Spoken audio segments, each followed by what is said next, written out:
قربانی کی روح،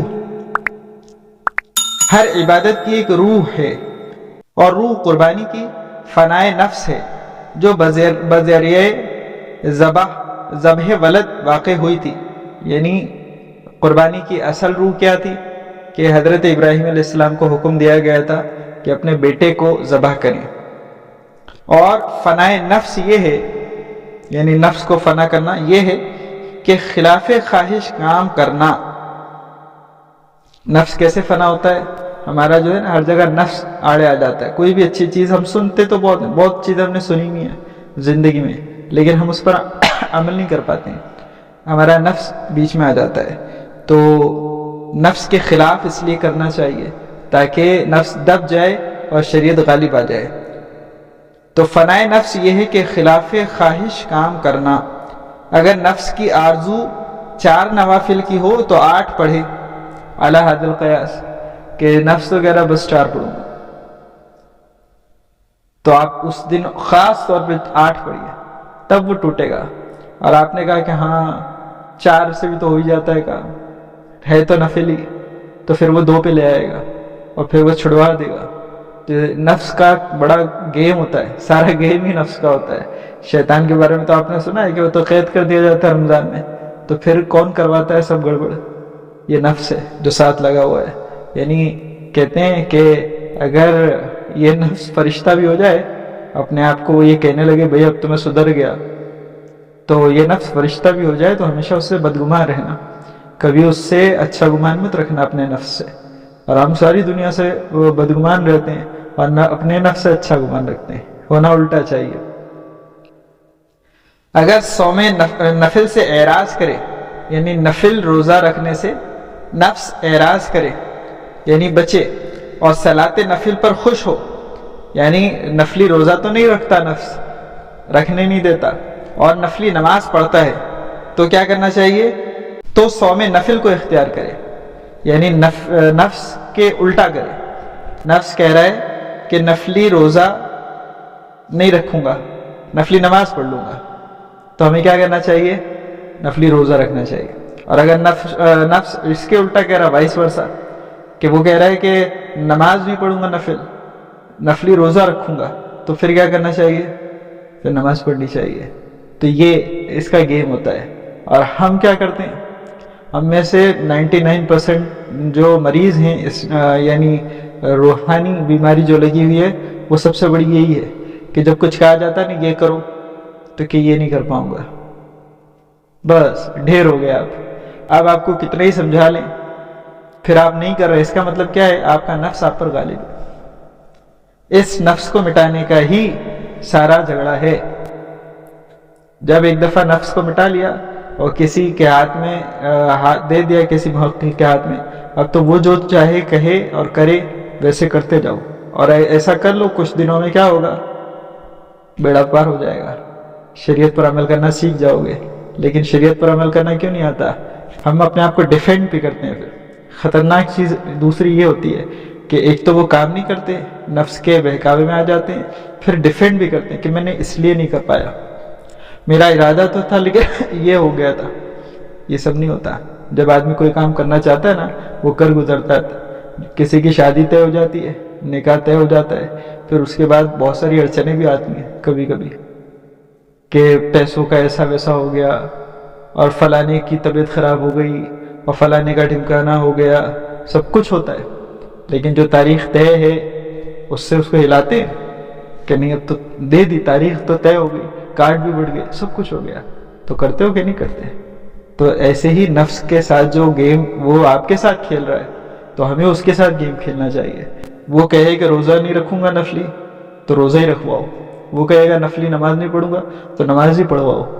جو چیز وہ کہہ رہا ہے کہ یہ نہیں کروں گا، وہی کروانا ہے اس سے، پھر وہ مطیع ہو جائے گا۔ جو ضدی اور ڈھیڑ ہوتے ہیں تو ان کی بات مان لو تو پھر کیا ہوتا ہے؟ وہ اور ضدی اور ڈھیڑ ہو جاتے ہیں۔ ہم نے بہت تجربے کیے ہیں ایسے۔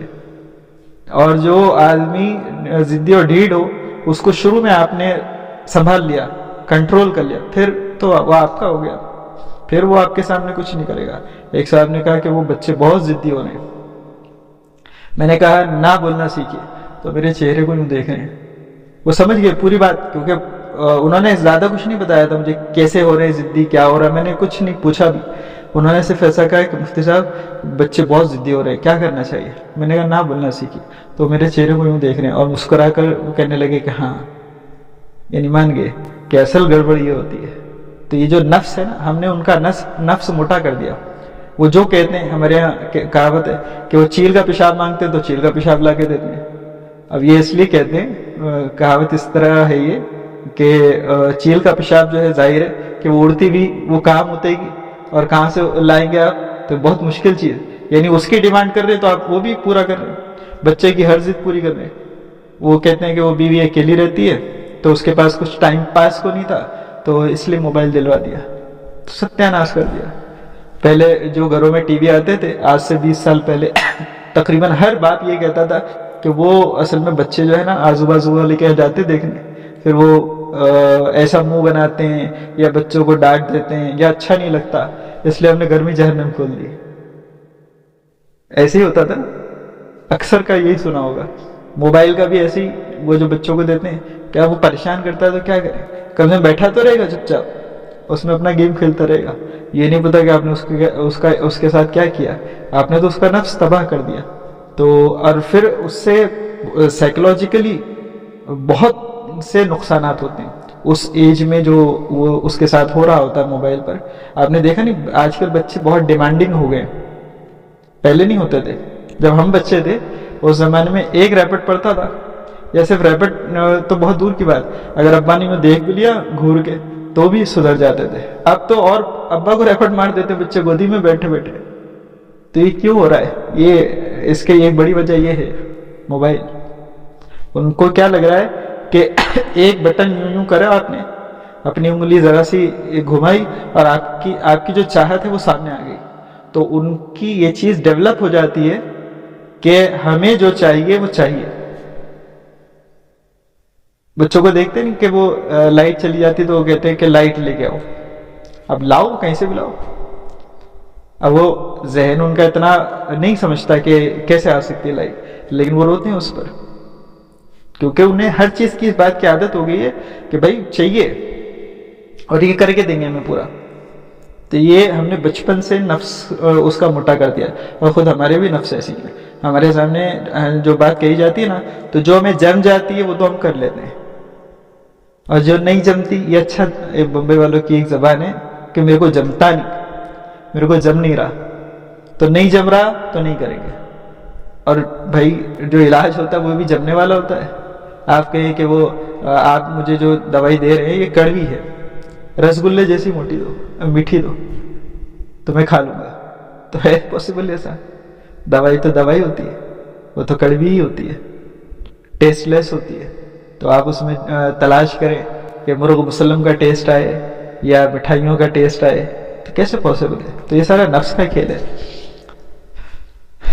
ایک بزرگ کو جہاد فی سبیل اللہ کی خبر پہنچی تو نفس کی خواہش ہوئی کہ چلنا چاہیے, مگر متردد ہوئے, یعنی پھر کنفیوز ہوئے کہ کہیں اس ارادے میں نفس کا شائبہ تو نہیں.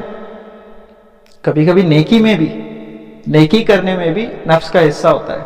تو انہوں نے یہی سوچا کہ کہیں اس میں نفس کا شائبہ تو نہیں. حق تعالی سے دعا کی کہ مجھے اس تقاضے کی حقیقت بتلا دی جائے. چنانچہ بعد میں معلوم ہوا کہ نفس کی خواہش جہاد کی طرف اس بنا پر ہے کہ ایک دفعہ ہی جو کچھ ہونا ہے ہو رہے گا, یہ روز کے مجاہدوں اور چرکوں سے تو نجات مل جاوے گی. بس فوراً جہاد کو ملتوی کر دیا کیونکہ وہ نفل تھا, اور شغل میں جو نفس کے خلاف نفس کشی کا تھا مشغول ہو گئے. یعنی نفس کے ساتھ جو آدمی ہر وقت کہ یہ گناہ کو جی چاہ رہا ہے, اس طرح ٹائم پاس کرنے کو جی چاہ رہا ہے, اس برائی کو جی چاہ رہا ہے, اس طرح پڑے رہنے کو جی چاہ رہا ہے, اس طرح نیکی چھوڑنے کو جی چاہ رہا ہے, یہ جو مستقل جی چاہ رہا ہے اور اس کے ساتھ مستقل آپ جہاد کرنے, تو پھر اس میں مشغول ہو گئے اور نفلی جہاد میں نہیں گئے. کیونکہ وہ نفلی جہاد میں جا کر جو کہ نفلی ہے, تو اس میں بعض دفعہ تو ایسا بھی ہوتا ہے کہ آپ اتنے بڑے گناہ میں مبتلا ہو جاتے ہیں کہ پھر آپ دکھاوا کرنے لگتے ہیں, آپ ریا کرنے لگتے ہیں. تو اس لیے کوئی محقق بتائے گا کہ یہاں پر آپ کو کیا کرنا چاہیے.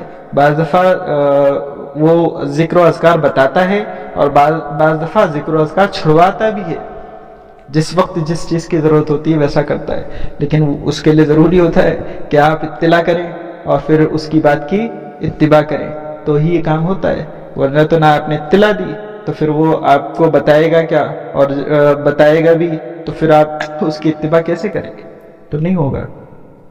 پھر یہاں کچھ اشعار لکھے ہیں فارسی کے، اس کا ترجمہ بھی لکھا ہے کہ ان کو اسی میں لطف آتا ہے کہ اس نفس پر روزانہ آرا چلتا رہے، یعنی اصل یہ ہونا چاہیے کہ نفس کے ساتھ آپ روزانہ جہاد کریں۔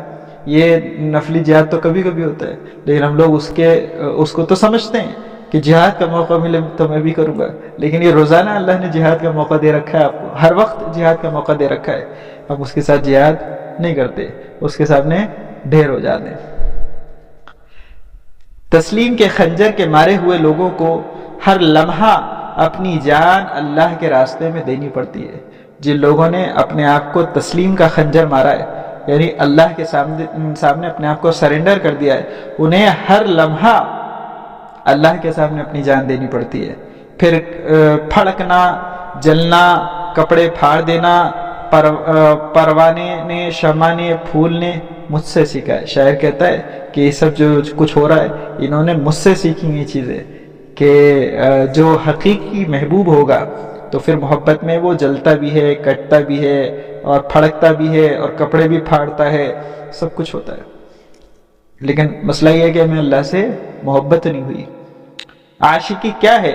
کہہ دو کہ محبوب کا غلام بن جانا، دل دوسرے کے ہاتھ میں دے کر حیران رہ جانا، یہ ہے عاشقی۔